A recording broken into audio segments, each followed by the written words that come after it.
Inner Voice, a heartfelt chat with Dr. Foojan.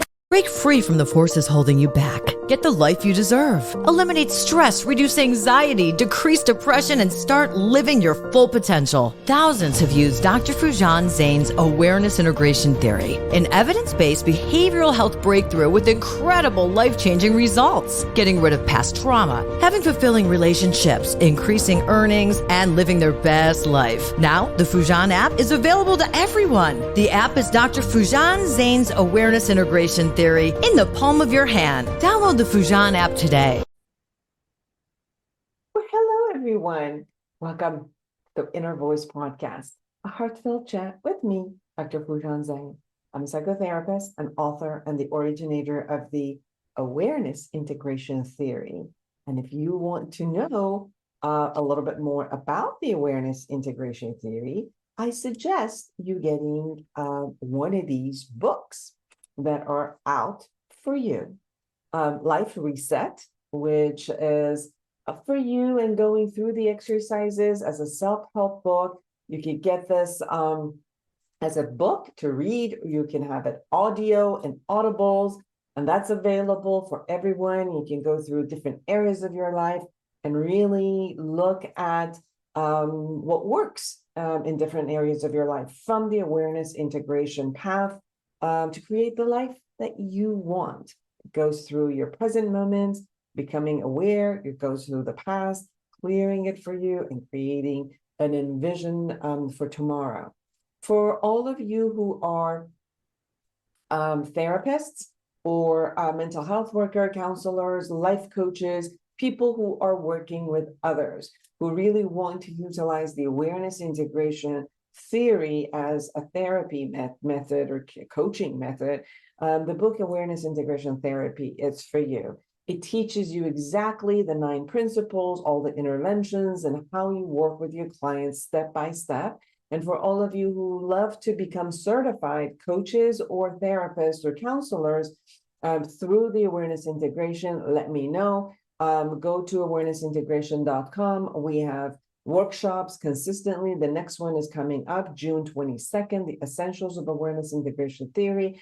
And you can be certified. You can be on awarenessintegration.com as a provider. You could be on Foojan app as a provider. And we do have an app that is for everyone to use, Foojan, and you can be a provider on that app for people who want to do a little bit more than just self-help. And for all you mothers, grandmothers, teachers, that you're working with little kids or raising kids all the way to teenagehood, intentional parenting is for you. We have chapters dedicated to infants and school age and teens and preteens and young adults who are still living with you.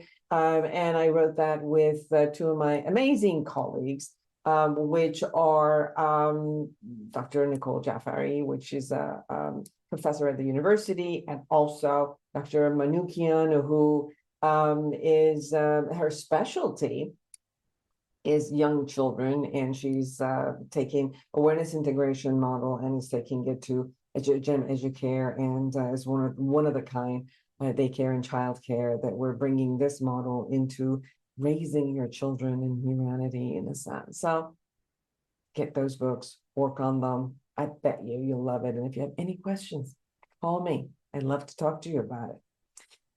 Now, in this episode, I chat with Kate Heartsong. She is an empowering and life-enhancing author of 2 books, Humanity's Cry for Change and Deeply We Are One. She's also the confidence coach, a workshop facilitator, a co-author, public speaker, and a Reiki master and teacher. Over 20 years, Kate has been receiving profound insight while meditating. She's passionate about supporting her clients, audiences, and readers with these insights, along with the wisdom from her vast life experience and education. Her clients and students are enriched through her self-confidence meditation and Reiki workshops, which she taught for over 15 years. She's passionate about helping people realize that as they better themselves and create inner peace, they also support creating peace worldwide. The quote says it best: peace within, peace on earth. we're going to talk about her latest book, and it's the cry, humanity's cry for change. I really enjoy our conversation. This is the second time I've asked her to be on our show. And there's this profound way of just being, and listening and sharing. And I think it's more of not only hearing it, but kind of like knowing someone is role modeling it in their life, and there's a beauty in that message.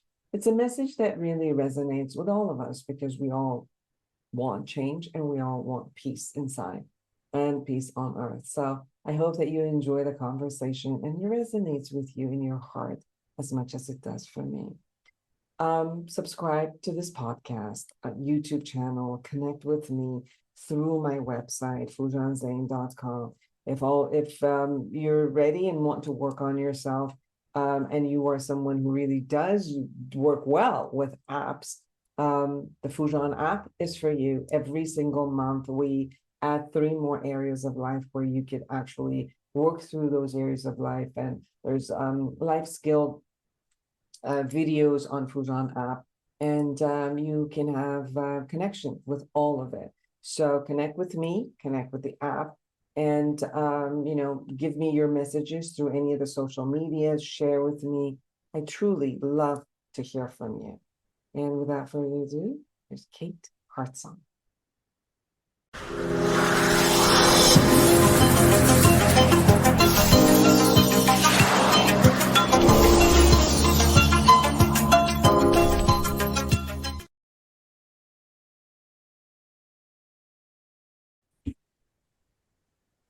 Kate Heartsong, thank you so much for being on the show today.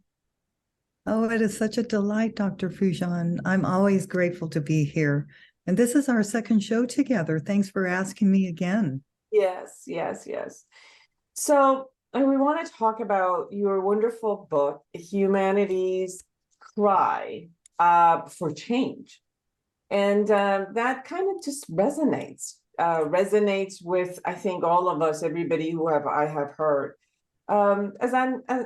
As I was going through your book, there's just it feels connecting to so much of the message that you have.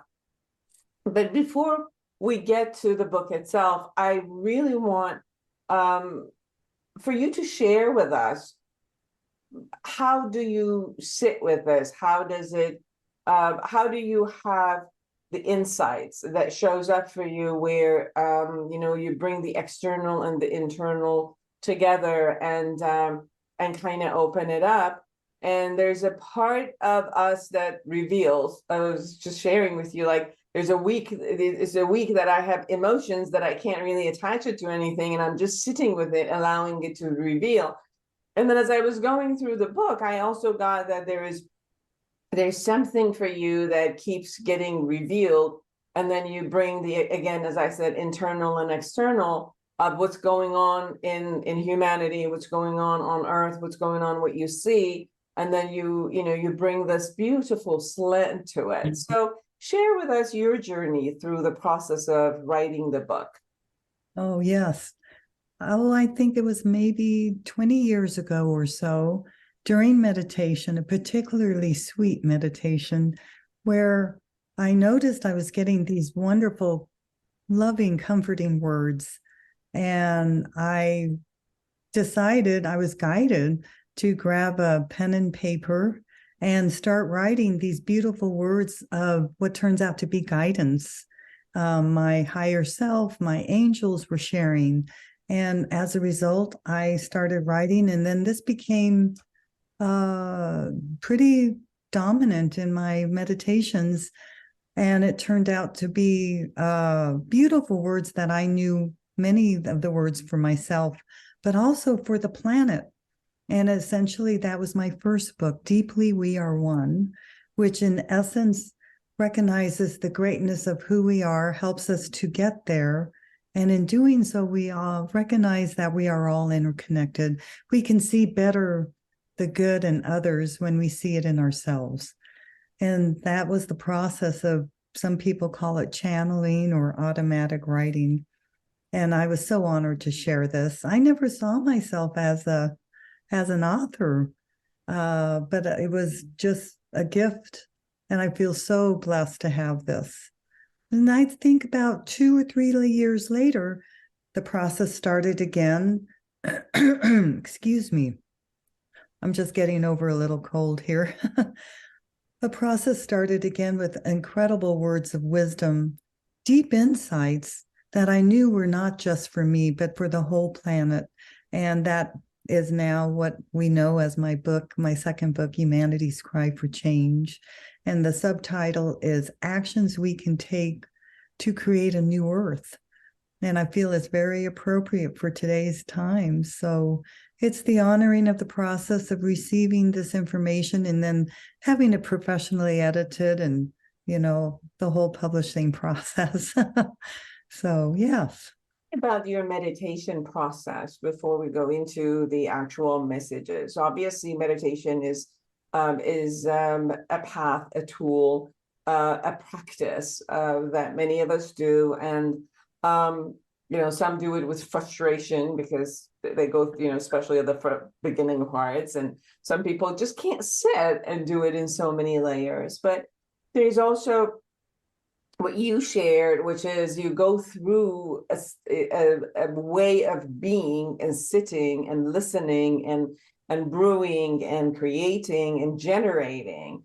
What is that process like for you within a meditation? Yeah, the process of meditation for me is essentially just going deep within, which isn't always automatic, but I find myself, I do like sitting in meditation, although as a side note, there's so many different ways, as you know, on how to meditate, like walking meditations. But for myself, I sit usually always in the same place around the same day, the same time each day. And I do a breathing exercise that helps me focus. I have a certain phrase, certain words that I say every time. And that helps me to deepen into what I feel is the connection with the all that is, or the creator, the universe. And I just get myself more in alignment. And again, with the breathing and the focusing, I do have some thoughts that come through sometimes, and I just gently push them aside and then get back into focusing on breathing, which helps me to deepen. And as you probably know, with practice, this is so much easier to access that space of connection. I call it the connection or centeredness with spirit and with the universe, and that sweet, sweet spot. And then once I'm there, I can then, if I set the intention prior to my meditation, or even during the meditation, it just happens where I will start hearing words, beautiful words. So I have my pen and paper close to me, and I'll start doing my, what I call automatic writing. But I think it's more of the focus and the intention and being able to get deep into that sense of connection. Now let's share about what you see the humanity is crying for.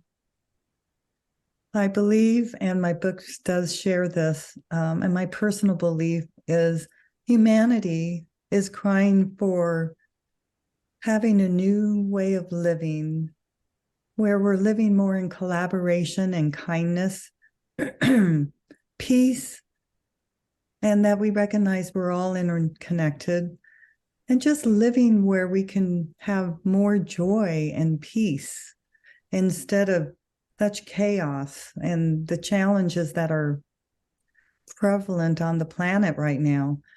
I think we are crying for a new change where we can live in more of the peace and happiness that really is our birthright. And that is the cry. No more of this. There's so much pain, so much prevalent throughout the planet. Yes, individual people can experience happiness, and many do, but there are so many who don't.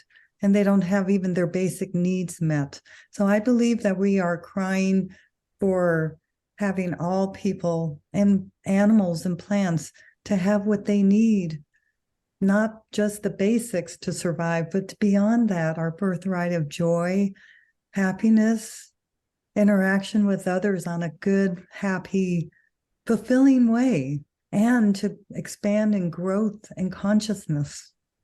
There's a lot of anger around the world, not just it's just the United States. I talk to, wherever I go, it just seems like there is definitely a cry which shows up with extreme anger. Yeah. And then, I work in the field of addiction, and you could see that when sometimes you feel powerless against the cry that is not being heard, then you kind of numb yourself, and Yes. you see, the rate of addiction is higher. So you could definitely see that, there's suffering, but then there's also the extreme outcry for the suffering. And sometimes the outcry comes from the person who's suffering. And sometimes you see that from compassion, other people are extending their hands, extending their voice, extending their heart. Not that they're going through the suffering, but they see the suffering of others, and they want to share that and share the voice that something needs to change. And something needs to change from each one of us before a whole system gets changed. Because when you're just pushing and pushing, everybody, a system is created of people. And when when every single human being also takes some responsibility and not just justify it or excuse it, but actually takes responsibility within their own realm, that's where a systematic change can also happen. And you really share about this in your book, about how each one of us can be responsible and how each one of us can do something, that even though it appears that it might be a small contribution, but each one of these small contribution affects and a domino effect in a whole different way. So can you share about that, please? Yes, and thank you. You shared so beautifully what you just said. It seems overwhelming for so many people and for me to think, well, how can one person make a difference? And yet, because we are all interconnected, because everything on the most basic level is energy, as you know, we all interpenetrate with each other on an energetic level. And it's because of this that I have hope. I believe that we as an individual can make change. So when I do my own personal work on healing old issues, and I have done a lot, as many of us have, to be where I am today. I grew up in a very dysfunctional family, but that gave me the impetus to transcend to where I am today and given me the passion to do the work I do. So when we do our own individual work, we feel better energetically and emotionally. We feel better, and that ripples out to others. And so imagine 100,000 people, or how about 100 million people, 1 billion people doing their own work. It all adds to the collective consciousness. So this gives me hope. Excuse me. It gives me hope that, yes, as more people awaken, as more people are living more consciously, there is a shift happening individually, and all of that is being added to the collective consciousness. And as you might know, there's been so much talk about the rising of consciousness on Mother Earth herself, as well as individually. Each one of us are going through a shift, and there is an actual increase in vibration and consciousness. And when people are living in a way of awakened or living consciously, which really just means being aware, also having self-responsibility, also to recognize the work we need to do to clean ourselves out. And as we do, we're better available and better able to support others in their process, so that we're here to serve. And in that, we can better live more. I'm seeing like a ripple effect, such a beautiful ripple effect as we do our own work. It all adds to the collective consciousness. So, kind of a long answer to your question. There's many elements to all of that. Can you open up and unpack the conversation of a collective consciousness? Because I think that people have, Jungian therapists and Jungians talk about collective consciousness in one way. Excuse me. The New Age conversation has it another way. What is it that you call the collective consciousness, or your experience of collective consciousness? Yeah.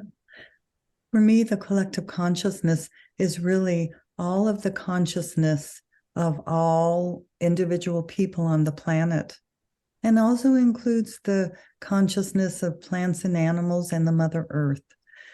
Everyone has consciousness. So the human beings, we are divine by nature, and we have a gift of consciousness, which really is an awareness, and it is self-awareness.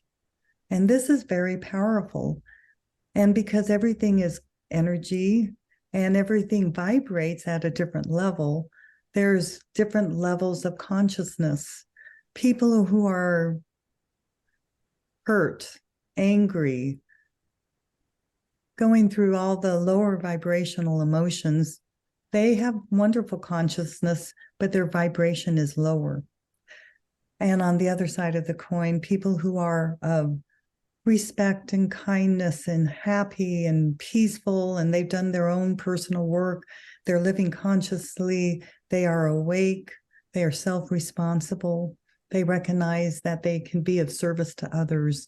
Their vibration is vibrating, their frequency is vibrating higher. And this higher vibration also is added to the collective consciousness because there's so many people on the planet and so much suffering and so many people who are starving. There is a lot of contribution of the negative or lower vibration into all of the collective consciousness. But yet there is also a lot of people awakening and have awakened, and their vibration is higher. And that is also being added to the whole of consciousness, almost like a big cauldron, a big soup of all that we are adding. Each one of us adds to it, because thoughts and words and actions, our state of being is vibration, it's energy, and it is being added. And so there isn't that influence to the collective consciousness. So yes, collective consciousness is the consciousness of all of humanity, the collective. It brought up this image for me that I had seen somewhere, which said like the negative thought process, they put like this bowl of water, clear water, and then dropped like red dye in it. And then so I would say that if the negative thought shows up and it takes all over the clarity of the water, you can keep throwing it out and putting it in. But another way is also just keep adding and adding clear to it. And then, you could see that the more you add clear water to the same bowl, that, it kind of dilutes the color, and finally it just becomes clear. Yes. So this is something that I'm also hearing. What you're saying is that, yes, there is suffering, there is,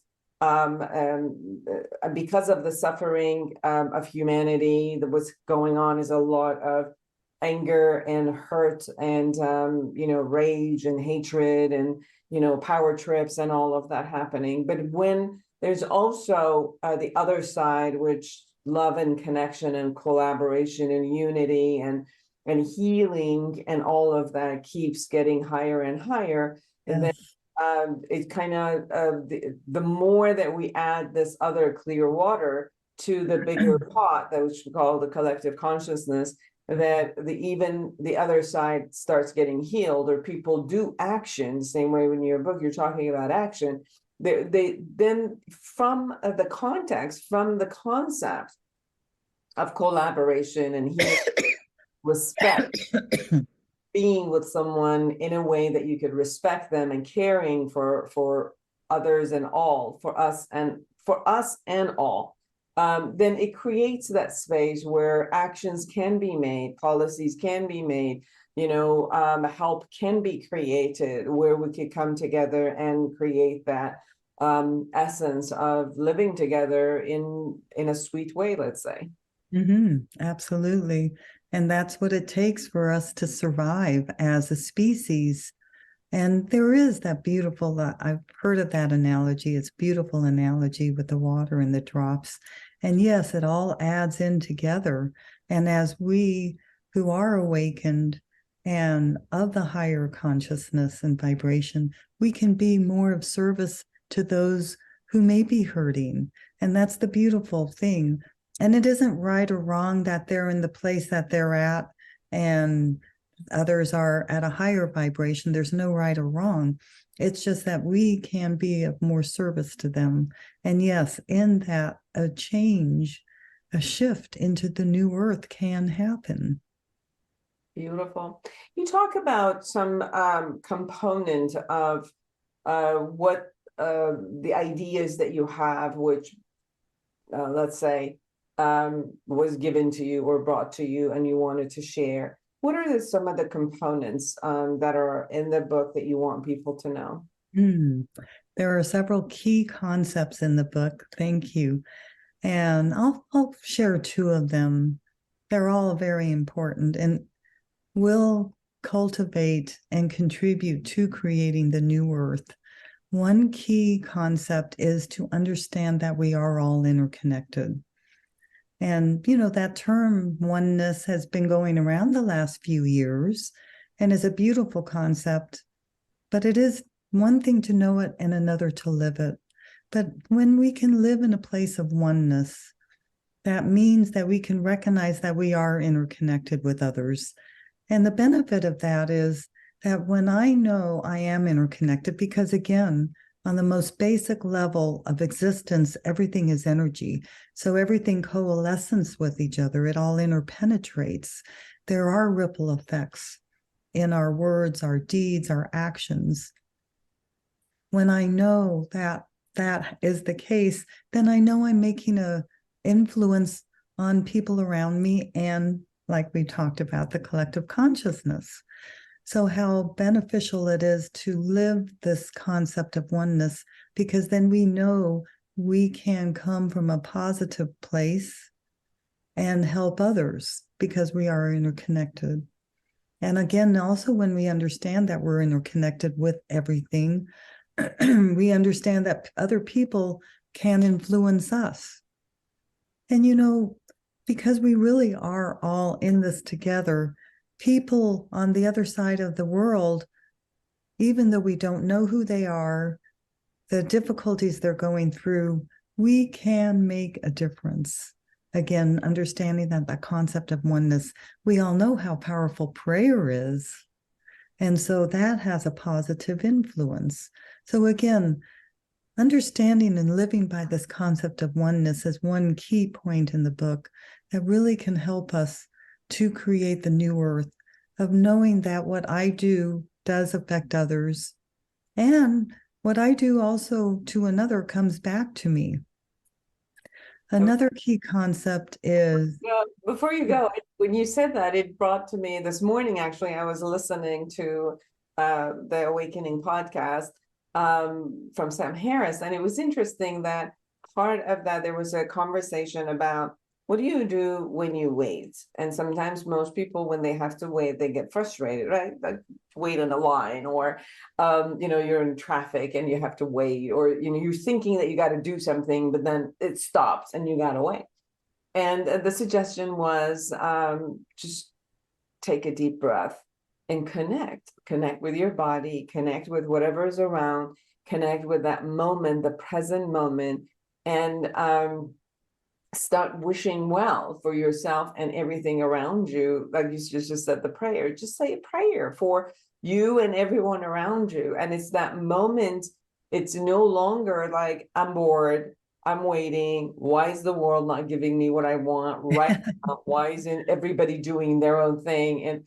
And come back and do this connection. And it's like, it doesn't have to always say that I have to set, create time for meditation or being. So there's so many single minutes during the day that opportunity Yes. right there. And instead of us getting into the red dots and the die, you could just, keep producing clear water consistently. And like you say, kind of holding your essence, your feelings, moods, thoughts, vibration, energy, all of it in a space of just kind of like love, unity, and oneness that you were just talking about.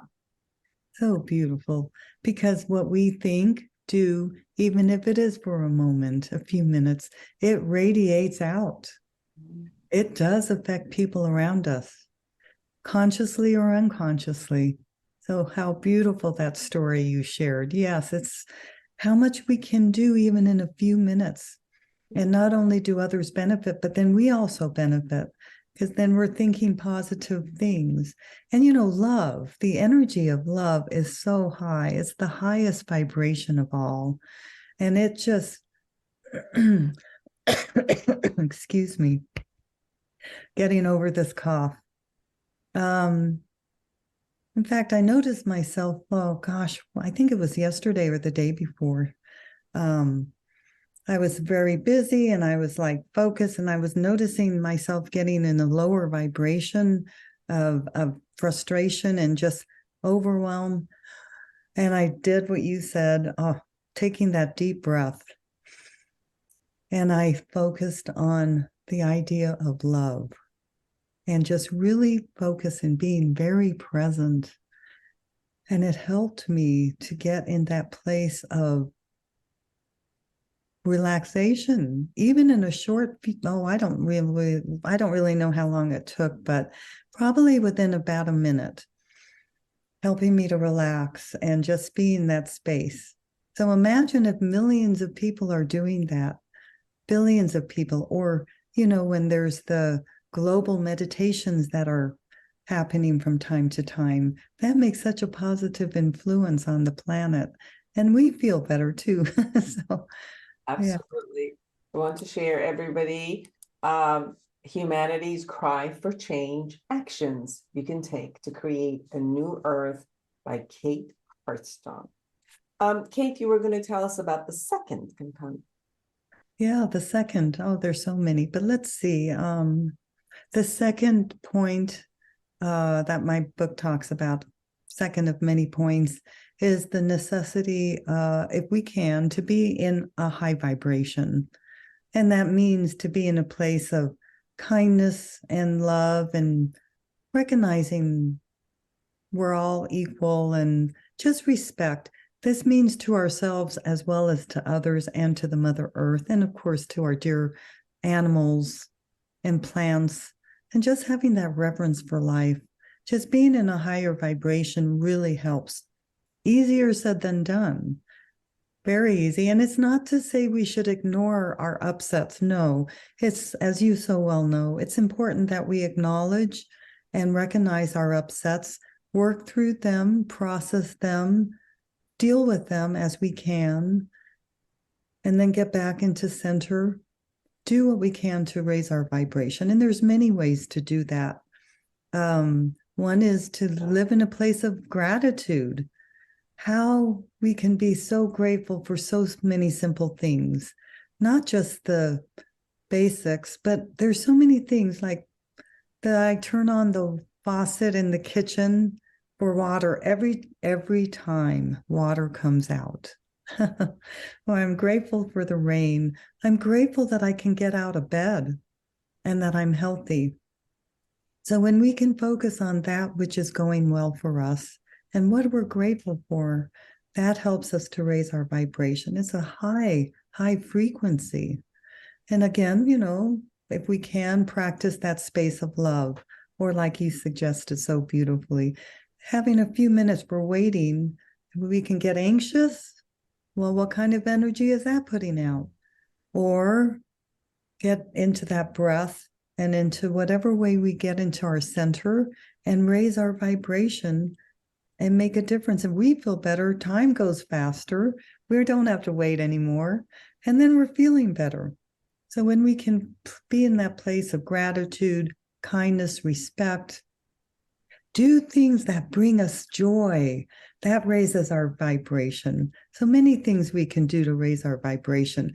And imagine, again, millions or a billion people on the planet raising their vibration all together. This adds to the collective consciousness, and that's where that shift can happen, where we can create that new earth. And certainly with that way of being and acting and being responsible, kind of, at least for ourselves. I think that a lot of times we keep looking at the external world and saying, why doesn't it do what it needs to do? And then we have a lot of complaints about it, a lot of judgment about it. And I think there is also this concept of, well, who can I be and what can I do? And it's concentrating on where we actually have some control, have some influence, and that's us. And then, whenever I was, talking to some of the clients, which is, they want to discipline their child, or they want to teach their spouse something, or they want to connect in some way, but they do it from the lack, they do it from the anger, frustration, all of that. And it's like, well, even though your intention might be connecting, but the way you're doing it and from the emotions that you're sharing it from the essence of control that you're needing to do, and with your words, from the lower vibration, if you're trying to do this, it's not going to land in any favorable place for neither one of you, and the bigger picture of the relationship. So it's really about how to become aware and really focus and see what I can do for me to hold myself in the positive space, in the higher vibration, in love, in connection, in all of it. Because first, it makes me feel better, which the first reward comes back to me. So after I get the reward, then everybody else also gets the reward. So it's not you're doing something that you're suffering and others are benefiting. You're actually doing something which you are the first beneficiary of it. And then you share it with everybody. Yes. What is it that we haven't touched upon and you really want people to know? Thank you. That's a great question. I really want people to know shift on the planet, changes to the collective consciousness really starts with each one of you. It starts with each one of us. I would encourage you so much to just really embrace the greatness of who you are. I don't know who your audience is. I don't see any faces. However, I do know this fact. Everyone is a gift on the planet. So please do the best you can to embrace yourself and your greatness. It is not egotistical. As you do that, you can feel better and you can better offer your gifts and be living more authentically. In this, you are making a positive difference for yourself and for those around you, and you are making a difference for the planet. I know this. So I wish everyone the greatest journey of embracing themselves in the way that they need to, and that's in a good way. Beautiful. Everyone, humanity's cry for change. Actions you can take to create a new earth, by Kate Heartsong. Thank you so much for taking time to be with us. Oh, it is always a joy to be here. And thank you so much for doing this wonderful platform, wonderful podcast. Thank you, Dr. Foojan.